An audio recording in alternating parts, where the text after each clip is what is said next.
Hello friends, welcome to ISS platform. आज है 28 April and 28 April करेंगे हम current affair from the Hindu, Indian Express और पीआईबी। चलते वीडियो स्टार्ट करते हैं without wasting time. India defence preparation after terror attack. देखो, जैसे आप जानते हो कि हमारे इंडिया में अभी फलगाम अटैक हुआ था। कुछ टेररिस्टों ने क्या किया था, 26 पीपल को बिना वजह मार दिया। इनोसेंट थे, वो घूमने गए थे जम्मू कश्मीर में। अब इसके बाद क्या हुआ, इंडिया की कैसी प्रिपरेशन चल रही है, क्या पाकिस्तान पे अटैक हो सकता है या फिर नहीं हो सकता। देखो, अभी क्या है, एडवाइजरी आ गई है गवर्नमेंट की। गवर्नमेंट ने सारे न्यूज़ चैनल, इवन न्यूज़पेपर को गाइडलाइन दे दी है कि प्लीज़ आप डिफेंस की मूवमेंट को बिल्कुल इन्फॉर्मेशन ना दें इंडिया में, क्योंकि ये सीक्रेट इन्फॉर्मेशन है, ये पाकिस्तान के पास जा सकती है। क्लियर। तो अभी क्या है कि कोई भी डिफेंस की मूवमेंट की इन्फॉर्मेशन नहीं आ रही है, बट ये डायरेक्शन देने से पहले नेवी का मूवमेंट क्या हुआ था वो मैं आपको थोड़ा बता देता हूँ। Clear. Then after strong domestic demand lower export. देखो, अभी यह क्या है कि हमारे जो आरबीआई गवर्नर है संजय मल्होत्रा जी, वो इंडिया यूएस इकोनॉमिक फोरम में कुछ बोले और इंडिया की तारीफ की। इवन आप जानते हो कि वर्ल्ड की इकोनॉमी में अनसर्टेनिटी चल रही है, इवन इसके बाद भी इंडिया ग्रोथ कर रही है। क्या कौन कौन से पॉइंट ऐसे, वो मैं आपको डर में समझाऊंगा। Then after India access to higher technology of USA. देखो, इंडिया चाहती है कि यूएसए और इंडिया के बीच में बायलैटरल इन्वेस्टमेंट ट्रीटी तो साइन हो ही गई है। Even India become a first country to negotiate with USA to get the life time relief of tariff from USA government. Even ये सेकंड पॉइंट भी है। इवन इसके साथ होती है इंडिया की, इंडिया टेक्नोलॉजी में बहुत आगे निकलते जा रही है। तो इंडिया सोचती है कि यूएसए की मार्केट में हम एक्सेस कर सकें, हमारी टेक्नोलॉजी का हम यूज़ कर सकें, वीकेंड से एक्सपोर्ट कर सकें। वो मैं आपको डिटेल में समझाऊँ क्या पूरा मामला है। चलते हैं आगे। देखो, first defence movement after Pahalgam attack. देखो, मैं आपको फिर से रिपीट कर देता हूँ क्या हुआ था कि फलगाम मिनी स्विट्जरलैंड, फलगाम हमारे इंडिया का मिनी स्विट्जरलैंड है जम्मू कश्मीर में। क्लियर। यहाँ पर कई सारे लोग बाग वीकेंड से घूमने जाते हैं। क्लियर। ऐसे ही गए और रेगुलर बेसिस पर ही जाते हैं। क्लियर। तो गए वहाँ पर कुछ टेररिस्ट इंडिविजुअली बता रहे थे 4 टेररिस्ट या फिर 5 टेररिस्ट एंटर कर गए फलगाम में। एक वैली है फलगाम, क्लियर, यहाँ पर एंटर कर गए और इवन उनका नाम पूछा। नाम पूछते जो हिंदू मिला उसको मार दिया।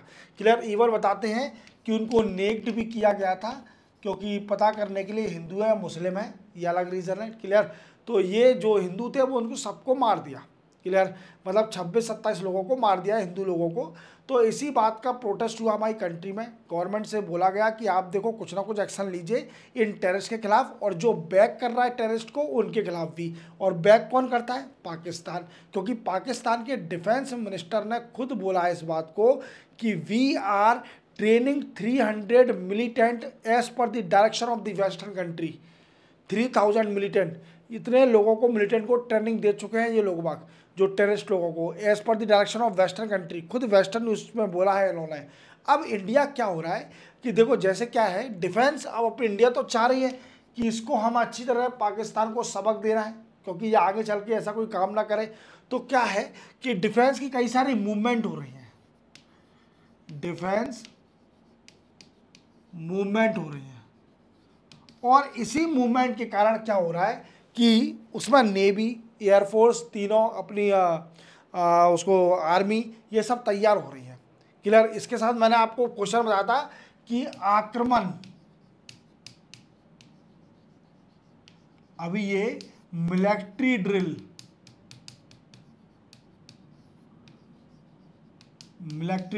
एयरफोर्स ने अभी एक्सरसाइज करी थी। एयरफोर्स ने एक्सरसाइज करी थी जिसका नाम था आक्रमण। ये अटैक होने के बाद ये आक्रमण एक्सरसाइज करी थी। इवन इसके अंदर क्या था कि एयरफोर्स ने अपनी कैपेबिलिटी चेक करी थी कि टारगेट कर सकते हैं क्या माउंटेन पर, in mountain as well as ground. Ground और माउंटेन पर टारगेट कर सकती है कि नहीं कर सकती। इवन सक्सेसफुल थी एक्सरसाइज। इवन इसके बाद अब मैं आपको बताऊंगा नेवी ने क्या क्या किया। देखो, एयरफोर्स जो अपनी मिलिट्री है वो तो जम्मू कश्मीर में कई लोगों को मतलब सुला रही है। उसका काम जो है कि जितने भी मिलिटेंट और जितने भी टेररिस्ट हैं जम्मू कश्मीर में, पहले उन सबको सुला दो अच्छे से, लाइफ टाइम के लिए सुला दो उनको, नींद की गोली देके नहीं, बंदूक की गोली देके। क्लियर? तो क्या है कि उन सबको तो सुला रही है मिलिट्री, पर नेवी क्या तैयार हो रही है, क्योंकि अरेबियन सी में हमें प्रोटेक्ट करना है अपनी कंट्री को। अरेबियन सी में हमारी कंट्री को प्रोटेक्ट करना है, क्योंकि इनके पास कोस्टल एरिया सिर्फ ओनली अरेबियन सी में ही है, ना कि बे ऑफ बंगाल में। हमें तो बे ऑफ बंगाल में भी है, इन लोगों को सिर्फ ओनली कोस्टल एरिया अरेबियन सी में। तो अरेबियन सी को प्रोटेक्ट करना बहुत ज़रूरी है, क्योंकि 26/11 का जो अटैक हुआ था हमारे इंडिया में 2008 में, ये सारे टेरर अरेबियन सी से ही आए थे। क्लियर? याद रखना, अरेबियन सी से मुंबई में आए थे और इन्होंने 26/11 किया था। तो अरेबियन सी को पहले बचा के रखना है। तो इसके लिए नेवी ने क्या क्या किया, before direction provided by the union home minister that no news channel would be telecasted any defence movement. Clear? चलते देखते हैं अपन। देखो, सबसे पहले नेवी ने क्या किया, अपना एयरक्राफ्ट कैरियर जिसका नाम है INS विक्रांत खड़ा कर दिया। INS विक्रांत खड़ा कर दिया कि अब टेंशन ना लो, अब इसमें एयरक्राफ्ट अगर तुमने कुछ ज़्यादा कुछ किया तो हमारे कई सारे एयरक्राफ्ट इस पर होंगे, एयरक्राफ्ट कैरियर पर, जो कि तुम्हें डिस्ट्रॉय कर देंगे। क्लियर? दूसरा क्या करा कि INS सूरज से गाइडेड मिसाइल टेस्ट फायर करी। समझे मेरी बात को? टेस्ट फायर करी। इवन डिस्ट्रॉयर भी डिप्लॉय कर दिया है। कौन सा? INS Kolkata destroyer, even INS Nilgiri, ये भी कर दिया। इवन इसके साथ साथ जो पेट्रोलिंग वेसल है, पेट्रोलिंग वेसल भी होते हैं जो पेट्रोलिंग करते हैं। अब अरेबियन सी में पेट्रोलिंग करनी पड़ेगी, तो पेट्रोलिंग वेसल क्या होते हैं, ये देखते हैं कहीं इलीगल एक्टिविटी, कहीं दूसरी तरीके से पाकिस्तान हमारी कंट्री में एंटर करने की कोशिश तो नहीं कर रही। तो पेट्रोलिंग वेसल भी डिप्लॉय कर दिया, जिसका नाम है P-81S। क्लियर? याद रखोगे, ये सारे हुआ है। इवन मैंने आपको एयरफोर्स की बता दी हुई, कौन सी एक्सरसाइज बताई मैंने आपको, आक्रमण एक्सरसाइज। और इवन नेवी की सारी मूवमेंट बता दी मैंने आपको, अरेबियन सी में क्या चल रहा है। मतलब मुझे ये लग रहा है इंडिया दो तरीके से अटैक कर सकती है। देखो, मिलिट्री का यूज़ मुझे लग रहा है नहीं करेगी, वो दो तरीके से प्रिपेयर हो रही है। या तो वो एयर का यूज़ करेगी, बट एयर की पॉसिबिलिटी इसलिए कम है क्योंकि पाकिस्तान ने क्या किया है कि एयर स्पेस बंद कर दिया है, और एयर स्पेस बंद करने के साथ उन्होंने कई सारी ऐसी मिसाइल लगा दी होंगी जो सरफेस टू एयर होंगी, या फिर अपने हमारे जो एयरक्राफ्ट है जो भी डिस्ट्रॉयर जाएंगे तो उनको डिस्ट्रॉय हो सकते हैं। क्लियर? तो क्या हमें या तो रडार से बच के जाना पड़ेगा। क्लियर? तो ये सारे फैक्टर हैं। मुझे लगता है नेवी के जरिए ही कुछ होगा, जो भी होगा नेवी कुछ करेगी, क्योंकि नेवी पूरी तैयार है अच्छी तरह से। क्लियर? तो याद रखना इस बातों को, कल अपन आगे। Strong domestic demand, lower export Reliance. देखो क्या है कि अभी इंडिया USA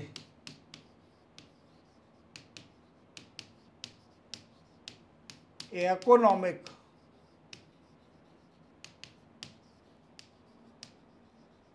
फोरम हुआ था।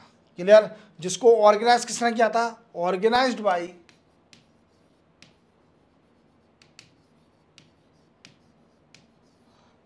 Confederation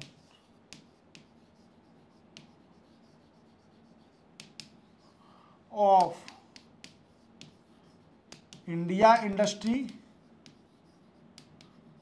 and USA India strategic partnership forum. अब इसमें क्या है, इसको अटेंड किया इंडिया USA इकोनॉमिक फोरम को हमारे RBI गवर्नर, कौन है? Sanjay Malhotra ji. 26 RBI governor Sanjay Malhotra ji.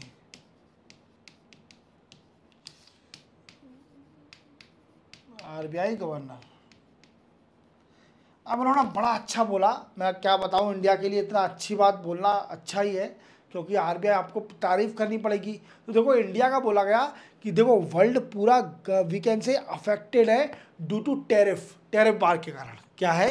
Trade war, और जो टेरिफ वार चल रहा है, टेरिफ वार, इसके कारण पूरा world, whole world country are affected. Clear? अब ये अफेक्टेड तो है सारी कंट्रियां वर्ल्ड की, तो क्या है, बस एक इंडिया है जो अच्छा कर रही है। इंडिया भी अच्छा कर रही है। इवन आपको विश्वास नहीं मानोगे, हमारी डोमेस्टिक जो डिमांड है, डोमेस्टिक डिमांड जो है वो कंट्रीब्यूट करती है जीडीपी में, contribute to we can say approximately 91% to Indian GDP. Clear? इतना इंडियन जीडीपी में कंट्रीब्यूट करती है, देखो आप, डोमेस्टिक डिमांड। और अगर देखा जाए तो हमारे जो मर्केंटाइज एक्सपोर्ट है,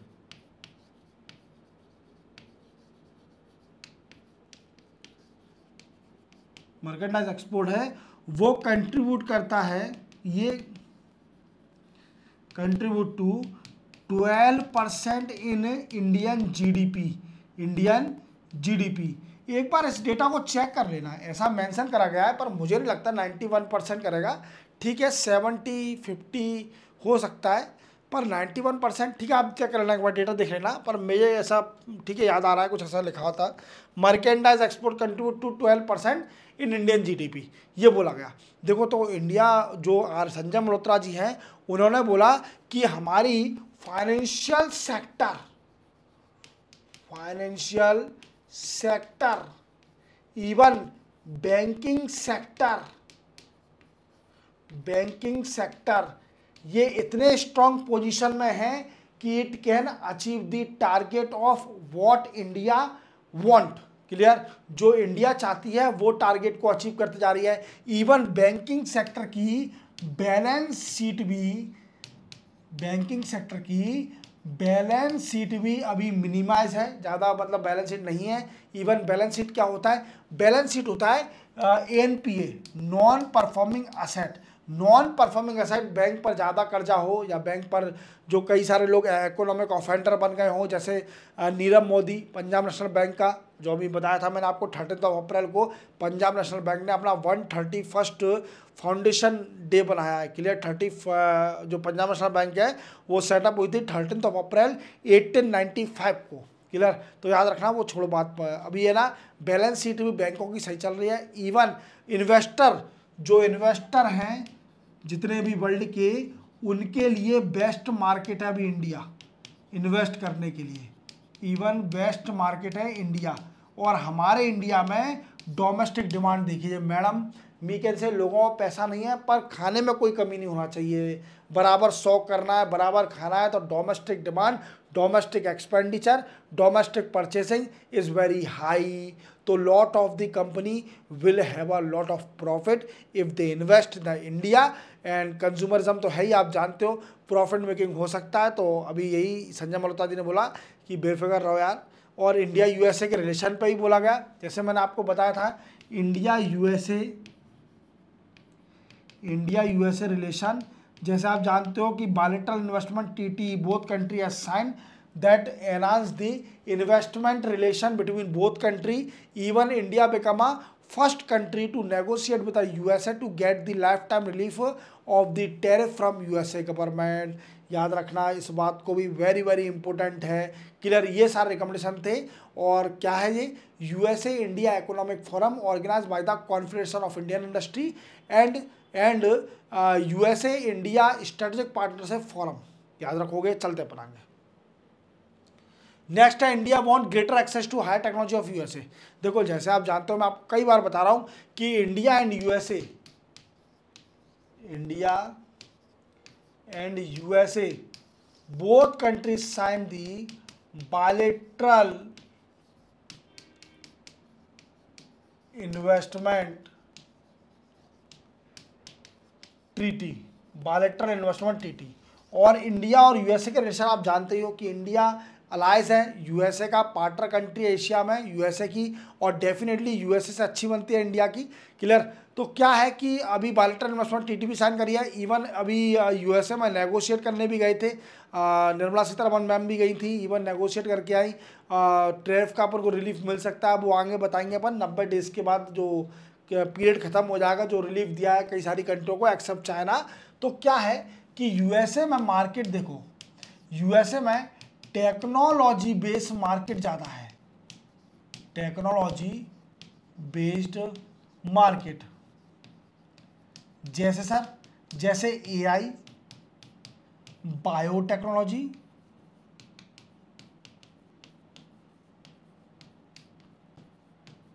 pharmaceutical,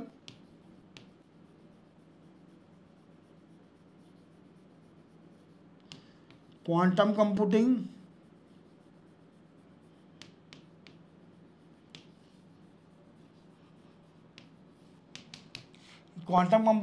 even what we say that's new technology जितनी भी हैं इस पर सभी पे कोऑपरेशन करना पड़ेगा। इवन इंडिया चाहती है कि ये सारी टेक्नोलॉजी में इंडिया आगे बढ़ते जा रही है। इवन आप बताता हूँ मैं, इंडिया अच्छा कर रही है इन टेक्नोलॉजी पर।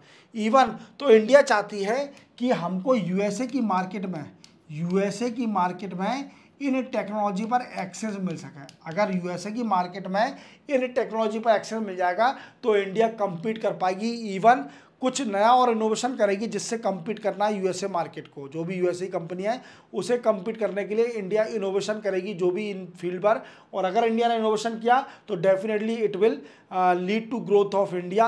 क्लियर। ये सारे बेनिफिट होने हैं इंडिया को। तो ये 3 न्यूज़ थी, इनको ध्यान में याद से रखना। एक सब सारी न्यूज़ का मैंने आपको कंप्लीट कर दिया है।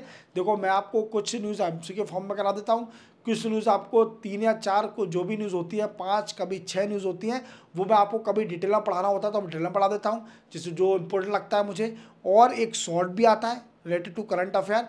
इवन इसके साथ मेरा एक पॉलिटी का बैच अभी चल रहा है जो कि अल्टरनेट डे पर आपको दिन में 3 बजे वीडियो मिलता है। क्लियर। इसी के साथ मेरा एक इकोनॉमी का बैच चला था कुछ टाइम पहले जिसके 13 लेक्चर मैं शूट कर चुका हूँ, देख लीजिए, आपकी इकोनॉमिक्स स्ट्रॉन्ग हो जाएगी, दैट्स माय गारंटी। क्लियर। मिलते हैं हम कल, तब तक के लिए जय हिंद।